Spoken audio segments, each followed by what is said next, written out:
Built on the site of a former cliff pit in England, Eden Project's giant biomes house the world's largest indoor rainforest.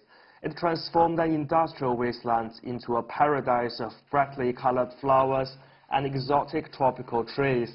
Since its opening, the project has attracted more than 19 million visitors and generated £1.7 billion for the regional economy. After 16 years, the Eden Project is proving to be a real success, and now the team behind it are planning to build the project's biomes across the globe, and the first big overseas project will come to China.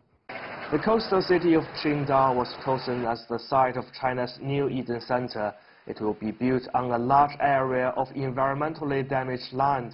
Located at the confluence of two rivers, its soil is very salty and high in nitrates. It's effectively land that needs regeneration. So it had traditionally had prawn breeding. It was a salt pan. It's an incredible site. It's on a peninsula. We imagine it a bit like the Sydney Opera House site was in Sydney before the Opera House was built. And what you'll see there is that there will be a large biome. It will tell the story of water rather than plants.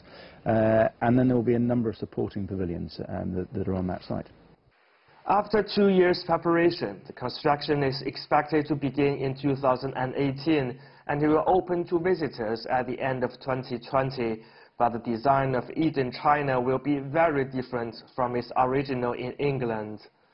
We're also very conscious of the fact that we don't know everything, and people's problems and difficulties are very locally based, and so the best people to fix their own problems are the people who live there. So this is why we have a partnership model. It's not like we're going to China and plonking a project there. It won't be the same as this. It will be built with the local people there, using local scientists, local knowledge, local understanding. Qingdao project is just one of the 3 planned Eden centers in China.